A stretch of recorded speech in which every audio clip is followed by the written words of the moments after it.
Hi everyone, welcome to my channel. आज के इस वीडियो में आप लोग के लिए आपदा संबंधित क्वेश्चन आंसर लाए जो क्लास 10th का है और बहुत ही इम्पोर्टेंट टॉपिक से लिया गया है। चैप्टर वाइज जो भी है आपका आपदा से सब्जेक्टिव क्वेश्चन, ऑब्जेक्टिव क्वेश्चन सारा डाला गया है। आप वीडियो को एंड तक देखिए और आपको समझ में आ जाएगा कि हम कैसे क्वेश्चन आंसर एग्ज़ाम में लिखेंगे। बहुत ही इम्पोर्टेंट है। जो भी एग्ज़ाम देने वाले हैं 10th क्लास के विद्यार्थी, उसके लिए बहुत ही इम्पोर्टेंट है। क्वेश्चन को पूरा क्वेश्चन आंसर समझ के देखिए कि कैसे हम बताए हैं और अपना वे में लिखिएगा।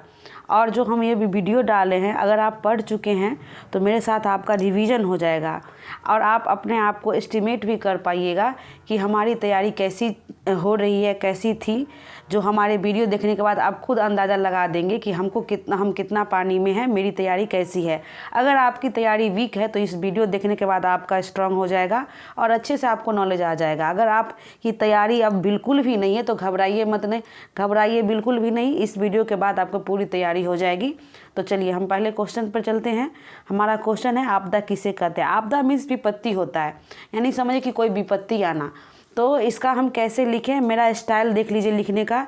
जिस तरह हम लिख रहे हैं, जैसा क्वेश्चन को हम सॉल्व किए, आप उसी तरह लिखिएगा। और हम उम्मीद करते हैं कि मेरा जो भी पढ़ाने का तरीका है और जो भी हम लिखे हैं तो आप अपने अंदर वो चीज़ ढालिए ताकि आपका अच्छा से नंबर आए और अच्छे नंबर से पास कीजिए। अच्छे नंबर तो आजकल सब ले लाता है। अच्छा परसेंटेज लाइए, 90 से अबव लाइए ताकि सबका सिर जो है आपके काम से ऊपर हो, गर्व हो, महसूस हो कि आप मेरा अच्छा बच्चा, मतलब अच्छे नंबर लाए हैं।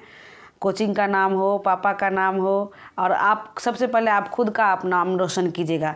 तो इसके साथ आप वीडियो एंड तक पहले इसके लिए आपको वीडियो एंड तक देखना ही पड़ेगा। तो चलिए हम परिचय दे रहे हैं इसके बारे में, आपदा के बारे में कि आपदा क्या है। जिन किन्हीं कारणों से मनुष्य और जीव जंतु संकट में पड़ते हैं उन कारणों को आपदा कहते हैं। यानी कि संकट में विपत्ति पड़ना, आपदा कहीं भी और कभी भी प्रकट हो सकती है। हम क्या लिखे हैं कि जिस कारणों से मनुष्य और जीव जंतु को संकट में पड़ना ही क्या होता है, आपदा होता है। यानी कि उसको संकट हुआ तो ये आपदा कहलाती है। और आपदा कभी भी आता है, आपदा बता के नहीं आती है कि हमको इस टाइम आना। अगर बता के आती तो लोग बहुत नुकसान से बच जाता। लेकिन आपदा एक ऐसी चीज़ है जो बता के नहीं आती है, कभी आता, चाहे दिन हो, चाहे रात हो, चाहे दोपहर हो, चाहे शाम हो। अब जानते हैं कि आपदा कितने प्रकार के होते हैं। तो आपदा के प्रकार हैं, आपदा के 2 प्रकार होते हैं। एक होते हैं प्राकृतिक आपदा और एक होते हैं मानव जनित आपदा। अब हम जानते हैं कि प्राकृतिक आपदा किसे कहते हैं। प्रकृति द्वारा घटित घटना को प्राकृतिक आपदा कहलाती है। जैसे भूकंप, सुनामी, बाढ़, सूखा, आंधी, चक्रवात, बादल का फटना, ये सब क्या है, प्राकृतिक आपदा है। जिसमें हमारा कोई हाथ नहीं होता है, सिर्फ प्राकृतिक का हाथ होता है। उसके वजह से हमको संकट आती है, उसे ही हम क्या कहते हैं, प्राकृतिक की वजह से हमको जो संकट मिलता है जीव जंतु को, मनुष्य को, उसे क्या कहते हैं, प्राकृतिक आपदा कहते हैं। दूसरा है हमारा मानव जनित आपदा। मानव द्वारा घटित घटना को क्या कहते हैं, मानव जनित आपदा कहते हैं।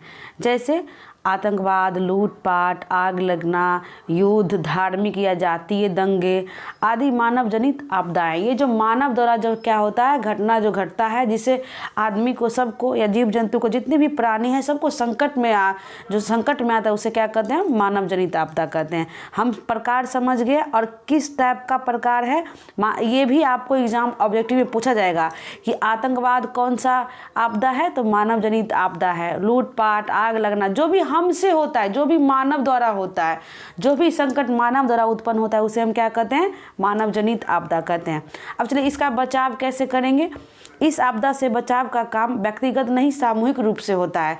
और इसमें चाहे सरकार हो, NGO हो, हम अकेले खुद को बचाव नहीं कर सकते। ये बहुत बड़ी में संकट पड़ता है, बहुत बड़ी संख्या में संकट पड़ता है, जिससे हम अकेले खुद को नहीं बचा पाते। जैसे कि अभी हम बीमार पड़े तो हम खुद को बचा पाएंगे, लेकिन एक ऐसी संकट पड़ता है जो पूरा देश, पूरा समाज, पूरा गांव में संकट हो जाता है, जो हम खुद को नहीं बचा सकते। ये सामूहिक जब तक ये हेल्प नहीं होता है तो ये बचाव आपदा संभव नहीं है, आपदा से संभव नहीं होता है बचने का। चलिए हम समझ गए इसके बारे में। अगर ऐसा क्वेश्चन आएगा तो हम इसी तरह, इसी लैंग्वेज के जैसे लिखेंगे। हम परिचय लिखेंगे, फिर प्रकार लिखेंगे, फिर क्या होता है, क्या उसका एग्जाम्पल लिखेंगे, तो हमको क्या होता है, एक भी नंबर नहीं कटेगा। उसी तरह हमारा जितना भी फुल ऑफ मार्क्स मिलेगा। अगर 5 नंबर का पूछ रहा है तो 5/5 करके आपका नंबर टोटल मिल जाएगा। चलिए अब नेक्स्ट क्वेश्चन पर चलते हैं कि आपदा प्रबंधन की आवश्यक क्यों है। आपदा मीन्स क्या होता है, आपदा का इंग्लिश क्या होता है, डिजास्टर। प्रबंधन मीन्स क्या होता है, मैनेजमेंट। डिजास्टर मैनेजमेंट की आवश्यकता हमको क्यों पड़ती है, क्यों हमें आपदा का प्रबंधन करना चाहिए। हम तो देखिए जो भी विपत्ति आए उसको हमको उससे बचने के लिए हमें क्या उपाय करना चाहिए, इसका मतलब क्वेश्चन का यही मतलब है। तो हम जानते हैं कि देखिए हमने क्या उत्तर दिया है, आपको उसी तरह उत्तर लिखना है। समझ जाइए, पहले सुनिए मेरी बात को। क्या लिखे हम, आपदा प्रबंधन की आवश्यकता आपदा के पूर्व यानी आपदा से पहले एवं बाद में होने वाली क्षति को कम करने, जो भी नुकसान होता है उसको कम करने या बचने के लिए किया जाता है। समझ गए, आपदा प्रबंधन की आवश्यकता जो हमको क्वेश्चन जो पूछा गया है मतलब यही है कि क्या है, क्यों आवश्यकता है। तो क्या है, आपदा एक आकस्मिक यानी कि अचानक और दुर्भाग्यपूर्ण घटना है जो मानव जीवन के साथ साथ संपत्ति को भी बड़ी क्षति पहुंचती है, विनाश और तबाही लेकर आती है। प्राकृतिक या मानव निर्मित आपदा की स्थिति में जीवित रहने के लिए आपदा प्रबंधन बहुत आवश्यक होता है। सही बात है, अगर हमको जिंदा रहना है, ज़िंदगी चलाना है, तो हम जब तक उसका प्रबंधन नहीं करेंगे, उसका उपाय नहीं करेंगे तो ऐसे हम हो ही नहीं सकता, मेरा ज़िंदगी चल ही नहीं सकता। अब मान लीजिए कोई संकट आए और उससे उबरे नहीं तो संकटे में नहीं रहेंगे तो उससे जीने का हमको क्या मतलब होगा। उसके लिए हमें प्रबंधन की आवश्यकता होती है। तो आपदा प्रबंधन गतिविधियों का उद्देश्य आपदा की स्थिति में जीवन के नुकसान और क्षति को कम करना है। जो भी नुकसान हुआ है उसको हम कम करेंगे प्रबंधन करके, इसीलिए आपदा प्रबंधन की आवश्यकता पड़ती है। अब आपदा प्रबंधन में हम एक तो होता है सामाजिक, उसका क्या भूमिका होता है, एक तो होता है कि सरकारी जो राज्य के द्वारा क्या चला जाता है, एक होता है NGO के द्वारा। और तो यही हम थोड़ा सा लिखे हैं, इसमें डिटेल दिए हैं कि आपदा प्रबंधन में सरकार की क्या भूमिका होती है। इसके बारे में थोड़ा सा लिखे हैं। इसमें क्या होता है, इसमें सरकार की अहम भूमिका है। आपदा आने के पहले एवं आपदा के बाद दोनों ही स्थितियों के लिए सरकार द्वारा प्रशासनिक तैयारियां कराना आवश्यक होता है।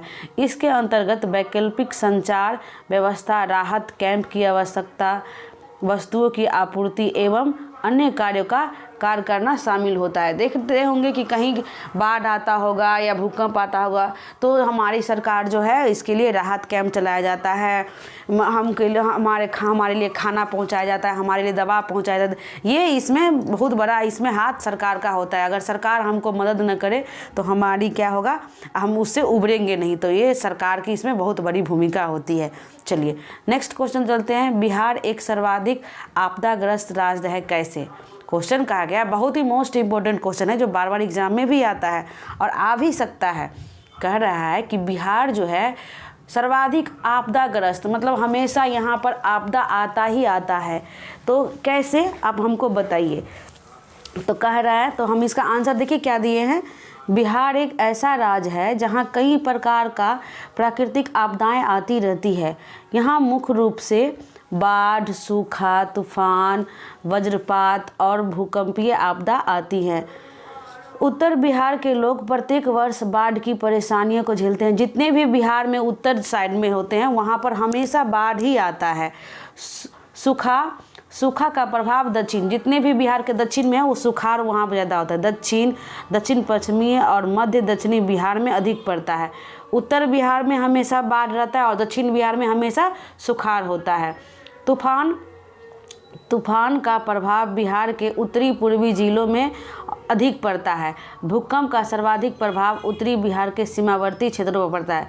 इस प्रकार सबसे अधिक आपदाग्रस्त राज्य है। देखिए चारों साइड तो आपदा ही आपदा है। उत्तर में क्या हो रहा है, बाढ़ आ रहा है, दक्षिण में सुखाड़ हो रहा है, उत्तर पूर्वी में क्या हो रहा है कि यहाँ पर तूफान आ रहा है, और ज़्यादा है कि सीमावर्ती क्षेत्रों में क्या हो रहा है हमारे यहाँ पर कि भूकंप आ रहा है। तो सब जगह तो सब तरह से आपदा आ ही रहा है, तो इसका मतलब आपदाग्रस्त ही बिहार है। तो आपको याद रखना होगा कि किस साइड में बिहार का कौन सा आपदा आ रहा है, हम इसमें लिख दिए हैं, और आप एक बार और रिवीजन कर लीजिएगा। चलिए नेक्स्ट क्वेश्चन पे चलते हैं, प्रश्न नंबर 3, जो हम सारा इसमें इंपॉर्टेंट क्वेश्चन डालें जो आपको एग्जाम में आएगा ही आएगा। और आप अगर वीडियो अच्छे से देख रहे थे तो मुझे उम्मीद है कि आप अच्छा से एग्जाम में क्वेश्चन आंसर इसका दे पाएंगे। चलिए प्रश्न नंबर 3 पे चलते हैं।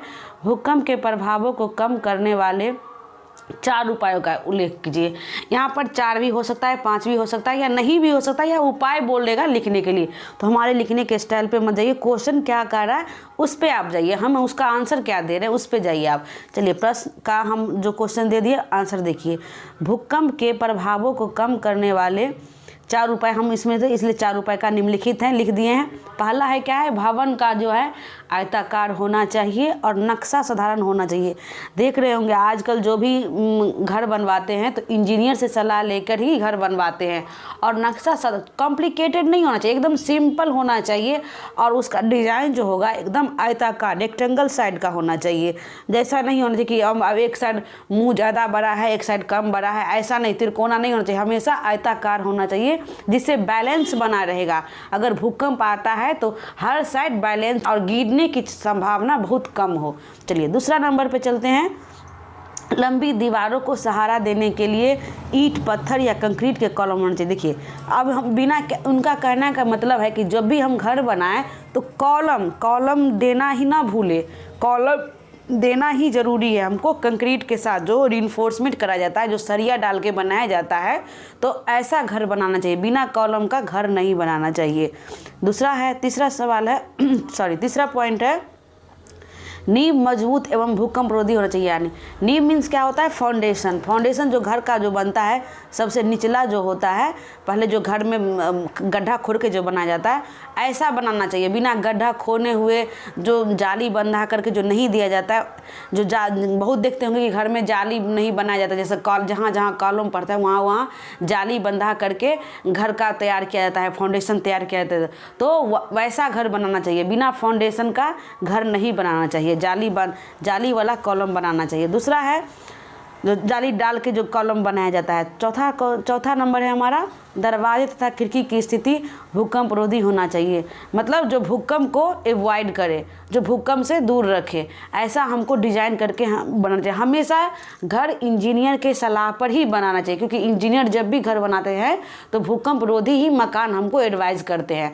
तो हमें घर हमेशा, चाहे हम जानते हैं कि हमारा जो बिहार है वो भूकंप में एरिया में पड़ता है, क्योंकि बिहार जो है हिमालय पर्वत के पूरा नज़दीक है, और हिमालय पर्वत जानते हैं कि हिमालय जो भी हिमालय पर्वत रहता है वहाँ पर ज़्यादा जो नेपाली एरिया है, जहाँ हिमालय एरिया जो पहाड़ी एरिया है वो भूकंप के जल्दी ज़्यादा सेंसिटिव होता है। तो हम बिहार जो है भूकंप जोन में आता है, तो हमें हमेशा इंजीनियर के सलाह पर ही घर बनाना चाहिए। समझ गए होंगे।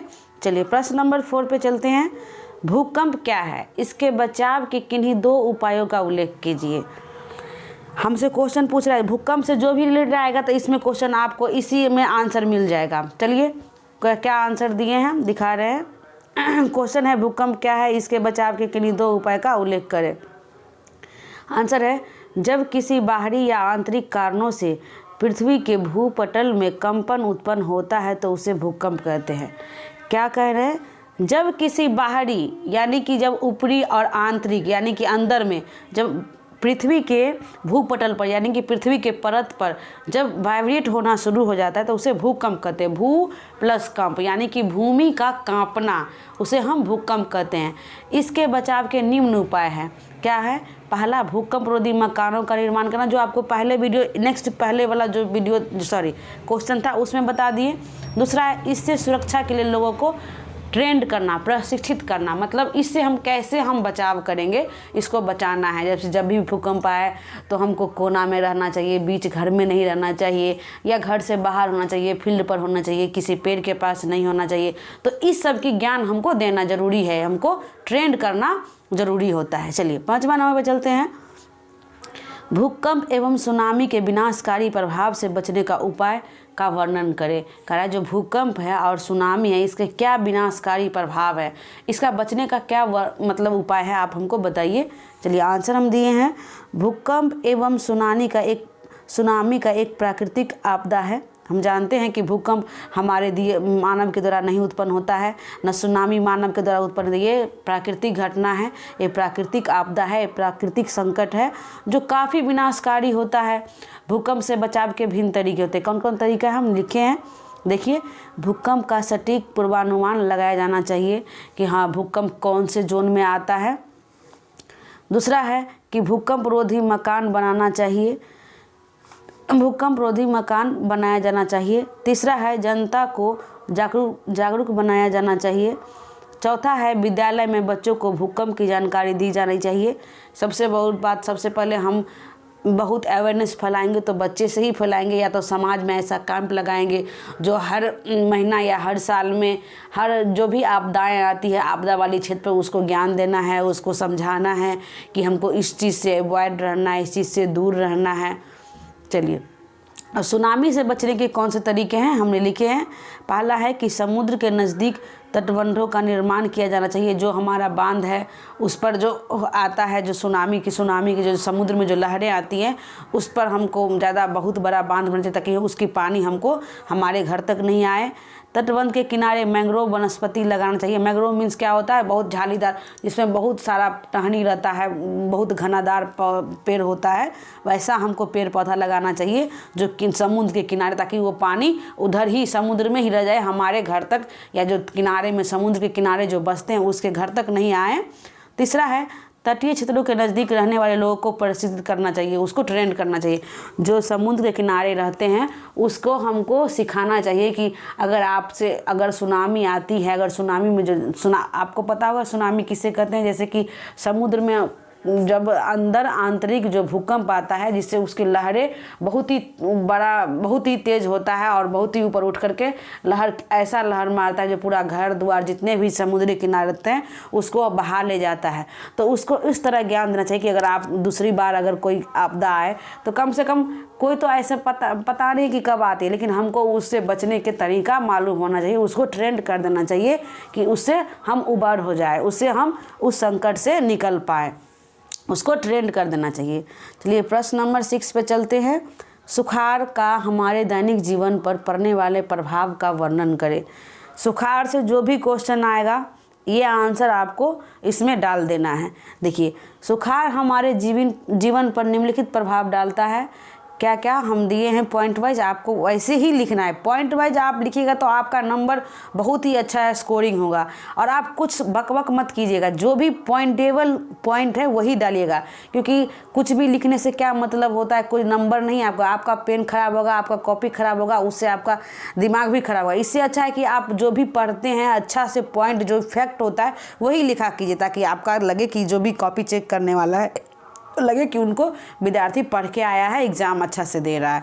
चलिए हम क्या लिखे पॉइंट में, सूखा से कृषि उत्पादन कम हो जाता है। सब जानते हैं अगर नहीं होगी बारिश तो हमारा क्या होगा, उत्पादन ही नहीं होगा, क्योंकि इसके कारण कहीं तो फसलों का बुआई नहीं हो पाती है या बुआई देर से हो पाती, जो कि सीजन चला जाता है। अगर देर से होगा तो या तो नहीं होगा तो कुछ उपजवे नहीं करेगा।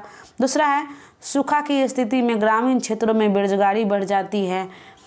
तीसरा पॉइंट है सूखा के कारण पशु चारे की कमी हो जाती है। सही बात है, अगर कुछ नहीं होगा तो खाना हम क्या खिलाएंगे पशुओं को।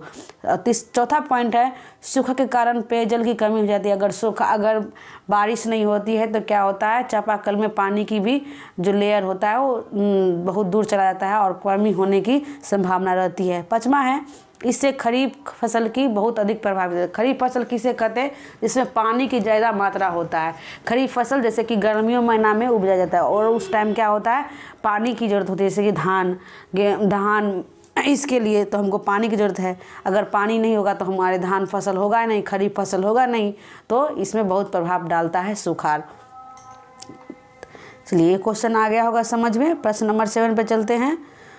सूखे के परिणाम का उल्लेख करें। अब सूखा का क्या परिणाम हो सकता है, अगर कुछ नहीं होगा तो सूखा ही पड़ेगा तो हम भूखे मरेंगे, यही सब है। तो देखिए क्या लिखे हम। सूखे की स्थिति में फसलें नष्ट हो जाने से खाद्यान्न उत्पादन कम हो जाता है, जिससे खाद्य समस्या उत्पन्न हो जाती है। राष्ट्रीय स्तर पर इस स्थिति को अकाल कहते हैं, अकाल पड़ जाएगा। फसलों के सूखने के कारण मवेशियों के लिए चारा का अकाल हो जाता है। साथ सभी जीवों के लिए जल का अभाव हो जाता है। देखिए इतना मतलब क्या, सूखा नहीं होगा, सूखा होगा तो सब कुछ पर अकाल ही पड़ेगा, चाहे जीव हो, चाहे मानव हो, चाहे कोई भी हो।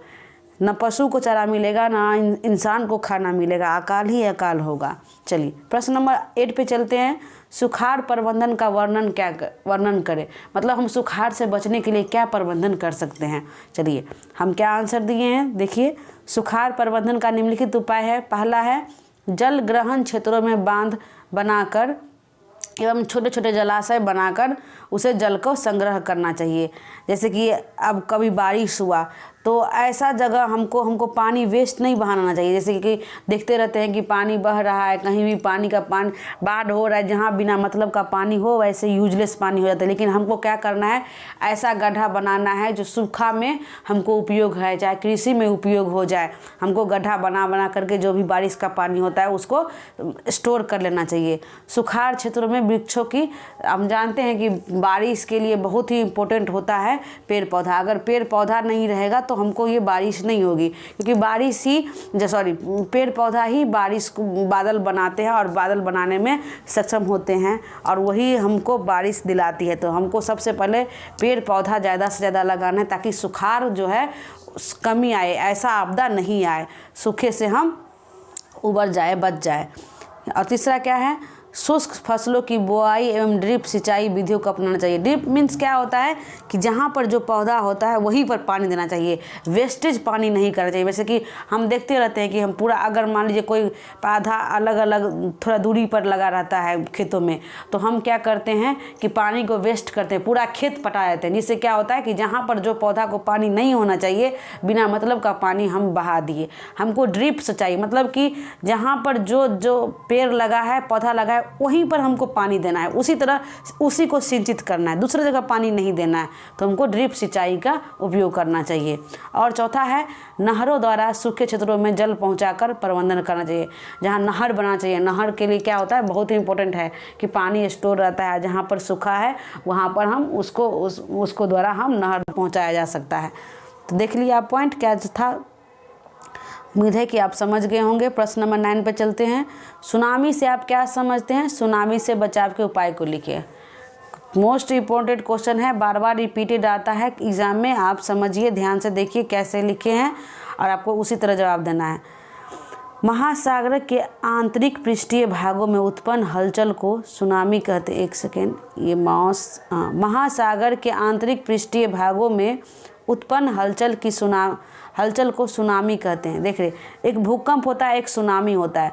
तो भूकंप क्या होता है कि पृथ्वी पर जो कंपन होता है उसको हम भूकंप कहते हैं। लेकिन सुनामी किसे कहेंगे, जैसे कि महासागर है, समुद्र है, उसके अंदर जो पानी का जो हलचल होता है उसको हम आंतरिक मीन्स क्या होता है, अंदर, और उसका पृष्ठीय जो भाग होता है, ऊपर वाला भाग, जो आंतरिक जो धरती होता है उसके भाग में जो हलचल होता है, जिसकी वजह से क्या होता है, लहरें, तूफान ऊपर उठ जाता है, इसे हम कहते हैं सुनामी। सुनामी एक प्राकृतिक आपदा है जो समुद्र तटीय क्षेत्रों में मानव, जीव जंतु, वनस्पति, मकान, उद्योग आदि को बड़े पैमानों पर नुकसान पहुंचाते हैं।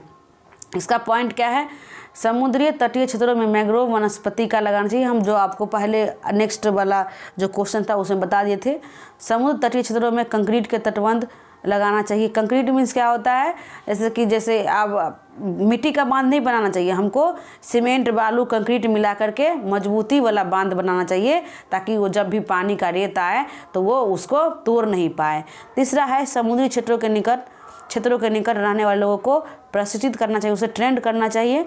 चौथा पॉइंट है समुद्री तटीय क्षेत्रों में सुनामी का पूर्वानुमान यंत्र के सहारे पहले ही सूचित कर, ऐसा यंत्र लगाना है कि उसको जहाँ वहाँ के रहने वाले आदमी हैं उसको सूचित हो जाए कि अब आज जो है सुनामी आने वाला है। तो ऐसा जो हमारे जो वैज्ञानिक है, जो हमारे इंजीनियर होते हैं, वो आजकल वो चीज़ वो लॉन्च कर दिया है। तो उस जगह हमको ऐसे सामान लगा देना चाहिए, ऐसे यंत्र लगा देना चाहिए कि आज सुनामी आ रहा है या आने वाला है या 2 दिन में 3 दिन में, तो वो सावधान हो जाए। दूसरा है, 5वां है, सरकारी एवं गैर सरकारी संगठनों की मदद से लोगों को जागरूक करना चाहिए। एक होता है एनजीओ और एक होता है सरकारी वाला, तो उसके द्वारा जो होता है संगठन, उसको जो अपना जो भी है कैंप या समूह, उसको जा के घर जा करके उसको जागरूक करे, अवेयरनेस फैलाए। 6ठा पॉइंट है, सुनामी प्रभावित संभावित क्षेत्रों में गृह निर्माण किनारा से दूर होना चाहिए। जैसे कि हमारा जो समुद्र के किनारे घर है तो बहुत दूर होना चाहिए, वो नज़दीक उतना दूर नहीं होना।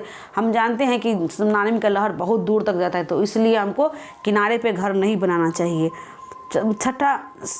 छठा पॉइंट है, ये छठा था, ये 7वां पॉइंट होगा। गृह निर्माण को कार्य समतल भागों की अपेक्षा समांतर ऊंचे भागों पर किया जाना चाहिए। सुनामी लहरों का प्रभाव कम पड़ने वाले मकान का निर्माण करना चाहिए। जो हम जानते हैं कि जो भी मकान बनाए ताकि सुनामी जो आए तो उस पर कम प्रभाव पड़े, ऐसा घर बनाना चाहिए। समझ में आ गया होगा। चलिए नेक्स्ट क्वेश्चन पे चलते हैं। प्रश्न नंबर 10 पे, बाढ़ के कारण एवं सुरक्षा संबंधी उपाय का वर्णन कीजिए। अब बाढ़ से जितने भी क्वेश्चन आएंगे ना, आपको जो भी आएगा इसी से, जो भी हम आंसर दिए आपको उसी से देना है, क्योंकि इसी में सारा क्वेश्चन का आंसर छिपा हुआ है। अब जो भी पूछा जाएगा तो आपको इसी में मिल जाएगा।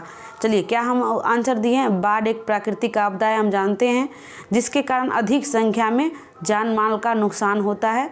बाढ़ के निम्नलिखित कारण क्या है? पहला है, नदियों में अधिक मात्रा में वर्षा जल के पहुँचने से बढ़ जाती है। हम जानते हैं कि जब नदी में जब अधिक जल मात्रा होता है तो क्या होता है, ये बाढ़ आ जाती है। और वर्षा जल के साथ नदी की घाटी में मिट्टी के जमा होने से बाढ़ आती है। जैसे कि अब वर्षा जल जो नदी में है, अब उसमें ज़्यादा मिट्टी आ गया तो उसमें गहराई कम होगी, अगर पानी पड़ा तो फिर ज़्यादा उथल जाएगा ना, ये बाहर हो जाएगा ये पानी, तो ये ऑटोमेटिक क्या होता है, बाढ़ का रूप ले लेता है। तीसरा है, वनस्पति की कटाई के कारण बाढ़ आती है। हम जानते हैं अगर वनस्पति रहता है तो वो क्या होता है, पानी को जकड़ के रखता है अपने जड़ के अंदर, मिट्टी को दबा के साथ में पानी को जकड़ के रखता है अपने जड़ों। लेकिन अगर नहीं, वनस्पति नहीं रहता यानी कि पेड़ पौधा नहीं रहता है, तो पानी को आज़ादी मिल जाती है एक जगह से दूसरे जगह जाने में, उसको कोई रोकने वाला नहीं होता है, वो आसानी से फैल जाता है और आसानी से घर द्वार कहीं भी जा कर के वो हमको संकट पहुँचाने लग जाता है या नाश करने लग जाता है। चौथा है, कमज़ोर तटबंध के टूटने से बाढ़ जाती है। जैसे मिट्टी का हम बांध बनाएंगे तो क्या होगा, पानी ज़्यादा अगर फ्लो में रहेगा तो उस बांध को तोड़ दिया जाएगा और ये पानी ज़्यादा फैल जाएगा और बाढ़ का रूप ले लेगा। तो इसलिए हमको कैसा करना चाहिए, कंक्रीट का बांध बनाना चाहिए। सीमेंट, बालू और कंक्रीट मिला करके एक रिजिड बांध बनवाना चाहिए, एक मजबूत बांध बनवाना चाहिए।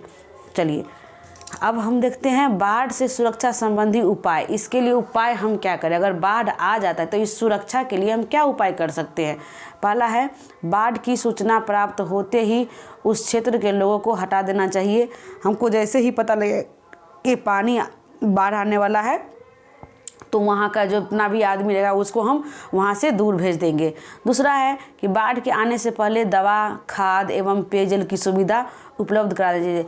सबसे पहले बात बहुत ही इम्पोर्टेंट है कि बाढ़ जब आ जाता है तो ना उसमें संसाधन की व्यवस्था होती है, ना यातायात की सुविधा होती है। तो इससे पहले क्या है कि जो रोटी, कपड़ा, मकान होता है, यानी कि जो खाने का जो खाना, मकान की बात ही नहीं करना है हमको, खाना, दवाई और कैसे रहना है, कैसे कौन पानी पिए, क्योंकि बाढ़ की पानी पीने से हमको बीमारी हो सकती है। तो इसीलिए हमको पेयजल की सुविधा उपलब्ध करा देना चाहिए। फिर तीसरा है कि नदियों के तटबंधों का नियमित मरम्मत कर कार्य होते रहना चाहिए। जैसे कि अब नदियां हैं, वहाँ पर अगर बारिश ज़्यादा हो जाएगा तो हमको टूटने की संभावना होती है। तो इसीलिए हमेशा क्या है कि हमेशा नियमित यानी रेगुलर उसको चेकआउट करना है कि इसका जो बांध है सो सही है कि नहीं है, जिससे पता चलेगा कि बांध टाइम जब बाढ़ आएगी या बारिश की महीना आएगा तो वो टूट नहीं पड़े और हम बाढ़ से मुक्त हो जाए। चौथा है, सरकारी एवं गैर सरकारी संगठनों द्वारा राहत कार्य किया जाना चाहिए। जो सरकारी जो स्कीम है और जो एनजीओ का स्कीम है उससे हमको क्या होता है, राहत कार्य मिलना चाहिए। चलिए प्रश्न नंबर 11 पर चलते हैं। बिहार में बाढ़ की स्थिति का वर्णन करें। आ सकता है इम्पोर्टेंट क्वेश्चन है कि बिहार में जो बाढ़ जो आता है इसकी क्या स्थिति है, आप वर्णन करिए। तो हमने आंसर दिया है कि बिहार के उत्तरी भाग में हिमालय से निकलने वाली नदियाँ कोसी, गंडक, महानंदा आदि द्वारा प्रतिवर्ष बाढ़ लाया जाता है। इसी नदिया से, चाहे कोसी हो, गंडक हो, महानंदा हो, हमेशा बाढ़ आता है इसी सब से, जिससे मानव जीवन, पशु जीवन एवं फसलों का अपार क्षति पहुंचती है। यही कारण है कि कोसी नदी को बिहार का शोक कहते हैं। हम सब जानते हैं कि बिहार में जो कोसी नदी है जो बहुत बाढ़ लाती है और हर बारिश महीना में बाढ़ आता ही आता है उत्तरी भाग में। तो ये कोसी नदी को क्या कहते हैं? बिहार का शोक कहते हैं। उत्सव नहीं कहते हैं, शोक कहते हैं। चलिए क्वेश्चन नंबर 12 पे चलते हैं। हिमस्खलन क्या है? देखिए छोटा छोटा पॉइंट है, 2 नंबर में आ सकता है आपदा संबंधित क्वेश्चन में। और इसका प्रभाव किन किन राज्यों पर पड़ता है? हिमस्खलन, पहले इस बात को, शब्द को समझिए। हिम मीन्स क्या होता है? बर्फ। स्खलन मीन्स क्या होता है? टूटना या गिरना। तो हम आंसर क्या दिए हैं? बर्फ के अधिक मात्रा में पिघलने से नदियों में अचानक बहुत अधिक पानी बहने लगता है, इसे हिमस्खलन कहते हैं। इसका प्रभाव हिमाचल प्रदेश, उत्तराखंड राज्य इसके प्रभाव में रहता है। देखिए हिमस्खलन क्या है? जब जो देखते होंगे हिमाचल प्रदेश में, ये पहाड़ी इलाके में होता है, जैसे कि जो हिमाचल प्रदेश हो, उत्तराखंड हो, वहाँ पर बहुत बड़ा बड़ा बर्फ़ जमा रहता है और अचानक जब अधिक मात्रा में पिघलने लगता है और टूट के गिरने लग जाता है, तो ये क्या होता है? पूरा बाढ़ का समझिए कि एक आपदा, ये आपदा ही है। और नदियों में अचानक पानी का जो होता है लेवल बढ़ जाता है, जिससे बाढ़ की संभावना आ जाती है, हिमस्खलन हो जाता है और बहुत ही क्षति होता है। इससे बड़ा बड़ा जो जैसे धसान जो गिरता है तो इससे भूकंप जैसा ही, जैसे कि कहीं से फट गया तो बहुत, कहीं घर बर्बाद हो गया, कहीं किसी के घर पे गिर गया, किसी के आदमी के गिर गया, किसी पशु पे गिर गया, तो इससे और पानी का जो अधिक मात्रा हो जाता है, क्योंकि जैसे बर्फ़ गिरेगा तो ये पानी पिघल जाएगा और जो नदियाँ में है जो अचानक क्या होगा? पानी बढ़ जाएगा और बाढ़ की स्थिति आ जाएगी। तो ये हिमस्खलन हो जाएगा कि बड़ा बड़ा बर्फ़ टूटने लग जाता है, गिरने लग जाता है। इसका प्रभाव हमेशा हिमाचल प्रदेश और उत्तराखंड राज्य में प्रभाव देखने को मिलता है, क्योंकि हिमाचल जो है वहाँ पहाड़ी इलाका है तो वहीं रहता है और ये मैदानी इलाका में नहीं मिलता है। भूस्खलन समझिए, हम समझे हैं कि हिमस्खलन, हिम मीन्स बर्फ़, यानी बर्फ़ का टूटना। भूस्खलन मीन्स कि मतलब पृथ्वी का टूटना, मतलब भूमि में मतलब मिट्टी का टूटना, इसे हम भूस्खलन कहते हैं। चट्टान या वर्षा पानी के साथ मिट्टी टूटकर गतिमान होकर तेज़ी से गिरने लगते हैं, इसे ही भूस्खलन। जब देखते होंगे कि आप बारिश टाइम में जो उसको बोलते हैं कि अचानक ज़्यादा बारिश हो जाने के कारण जो क्या होता है, मिट्टी पूरा गीला हो जाता है, जिसके वजह से क्या होता है, मिट्टी धंसने लग जाता है, नीचे की तरफ खिसकने लग जाता है। इसे हम क्या कहते हैं? भूस्खलन कहते हैं। इससे जहाँ भी कहीं भी गिर सकता है, जैसे किसी का घर टूट गया, कहीं कहीं बड़ा बड़ा बांध टूट गया, क्योंकि मिट्टी हमेशा लगातार बारिश होने की वजह से ना क्या मिट्टी पूरा एकदम लूज हो जाता है, जिसकी वजह से मिट्टी अपने आप नीचे धंसने लगता है। उसी तरह हिमस्खलन भी होता है, क्या अपने आप जो होता है बर्फ़ पानी पिघलने लग जाता है। सेम चीज़ यही है, वहाँ पर हिमस्खलन है, यहाँ पर भूस्खलन है। तो आपको घबराना नहीं है, ना कन्फ्यूज करना है। भूस्खलन मीन्स भूमि और हिम मीन्स बर्फ़। चलिए अब प्रश्न नंबर 14 पे चलते हैं। वज्रपात किसे कहते हैं?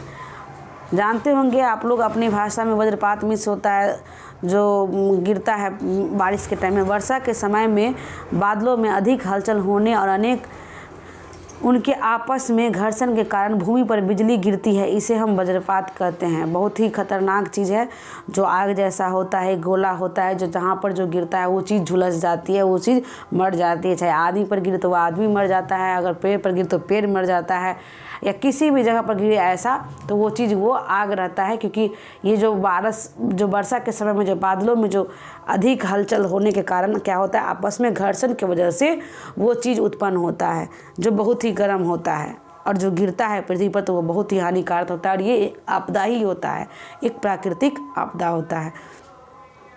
चक्रवात किसे कहते हैं? ये भी एक आपदा ही है, इसको जानिए। क्योंकि चक्रवात किसे कहते हैं? ये भी एक आपदा ही है, प्राकृतिक आपदा। किसे कहते हैं? क्वेश्चन आ जाता है 2 नंबर में।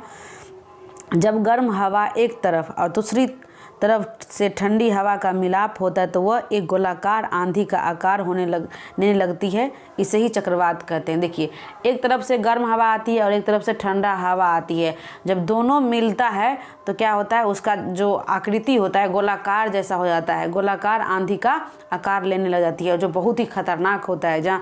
जिसका क्या होता है, हवा का स्पीड बहुत ही गोलाकार जैसा होता है और यहाँ पर बहुत ही कष्टदायक और क्या कहें बहुत जान माल की हानि होती है, क्षति होती है, जिसे हम चक्रवात कहते हैं। ये भी एक आपदा ही है। चलिए क्वेश्चन नंबर 14 पर चलते हैं। ओलावृष्टि किसे कहते हैं?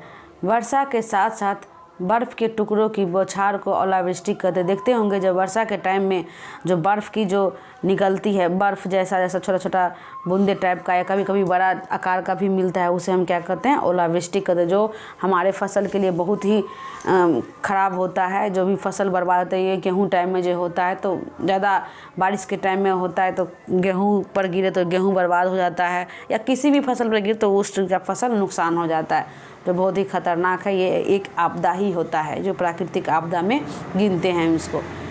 क्वेश्चन नंबर 15 पे चलिए। बादल फटना। सुने होंगे कि बादल फटना क्या होता है? बादल फटना का मतलब होता है कि बहुत ही बारिश होना, यानी कि ऐसा बारिश होने से लग रहा है कि बारिश बंद होने का नाम ही नहीं है। बादल फटना का मतलब यही होता है शॉर्ट में। हम आंसर क्या दिए हैं? गर्म एवं आर्द्र पवन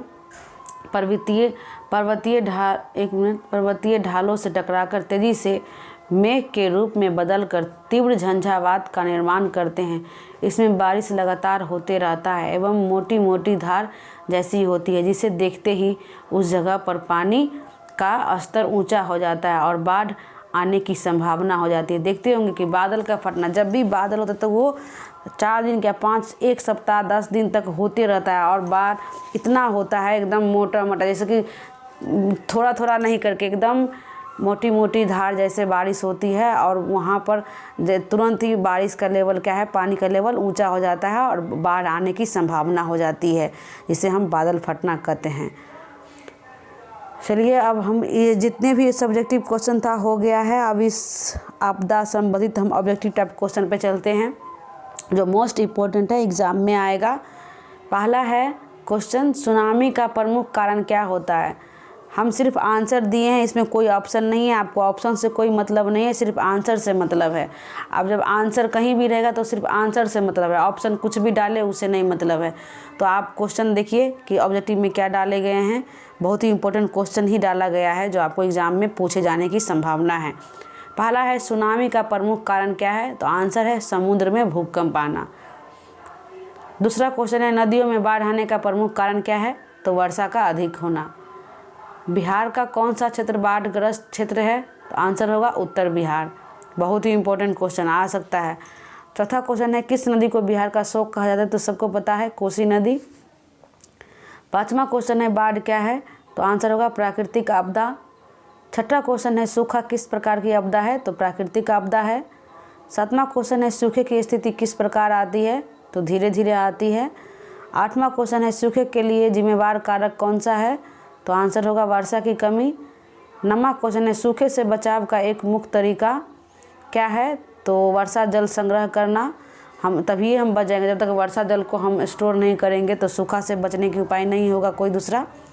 10वां क्वेश्चन है महासागर की तली पर होने वाले कंपन को किस नाम से जाना जाता है? तो आंसर होगा सुनामी। 11वां क्वेश्चन है 26 दिसंबर 2004 को विश्व के किस हिस्से में भयंकर सुनामी आया था? तो आंसर होगा बंगाल की खाड़ी। 12वां क्वेश्चन है भूकंप से पृथ्वी की सतह पर पहुंचने वाली सबसे पहली तरंग को किस नाम से जाना जाता है? तो आंसर होगा पी तरंग। 13वां क्वेश्चन है भूकंप केंद्र के ऊर्ध्वाधर पृथ्वी पर स्थित केंद्र को क्या कहा जाता है? तो आंसर होगा अधिकेंद्र। प्रश्न नंबर 14 मलबे के नीचे दबे हुए लोगों को पता लगाने के लिए किस यंत्र की मदद ली जाती है? तो आंसर होगा इंफ्रारेड कैमरा। 15वां क्वेश्चन है आग से जलने की स्थिति में जलते हुए स्थान पर क्या प्राथमिक उपचार करना चाहिए? तो आंसर होगा ठंडा पानी डालना है। 16वां क्वेश्चन है आग लगने की स्थिति में क्या करना चाहिए? तो आंसर होगा अग्निशामक यंत्र को बुलाना चाहिए, फायर ब्रिगेड को मंगाना चाहिए। 17वां क्वेश्चन है सुनामी किस स्थान पर आता है? तो आंसर होगा समुद्र पर। 18वां क्वेश्चन है सामान्य संचार का व्यवस्था के बाधित होने का मुख्य कारण क्या है? तो आंसर होगा केबल का टूट जाना। 19वां क्वेश्चन है संचार का सबसे लोकप्रिय साधन क्या है? तो आंसर होगा सार्वजनिक टेलीफोन। 20वां क्वेश्चन है सुदूर संवेदी उपग्रह, इसे इंग्लिश में क्या बोलते हैं? रिमोट रिसोर्सिंग उपग्रह का उपयोग किस लिए होता है? तो इसका होगा मौसम विज्ञान के लिए। 21वां क्वेश्चन है, भूकंप संभावित क्षेत्रों में भवनों की आकृति कैसी होना चाहिए? तो आयताकार। तो इसी के साथ आपका सब्जेक्टिव और ऑब्जेक्टिव क्वेश्चन ख़त्म हो गया और इतना ही क्वेश्चन आएगा। और आप इस क्वेश्चन को जो देखे होंगे, अगर आपकी तैयारी अच्छी हुई होगी तो आप रिवीजन कर लिए होंगे, अगर अच्छी नहीं होगी उम्मीद है कि आपको समझ में आ गया होगा, दिक्कत नहीं होगा। अगर दिक्कत होगा तो एक बार और वीडियो देख लीजिए। मुझे नहीं लगता कि इस वीडियो में देखने के बाद आपको दिक्कत भी हो सकता है। चलिए, अगर आप नए स्टूडेंट हैं तो इस चैनल को सब्सक्राइब कर दीजिए। अगर वीडियो अच्छा लग रहा है तो वीडियो को लाइक कर दीजिए। अगर आप किसी दोस्तों को शेयर करना चाहते हैं तो दोस्तों को शेयर भी कर सकते हैं। Thanks for watching.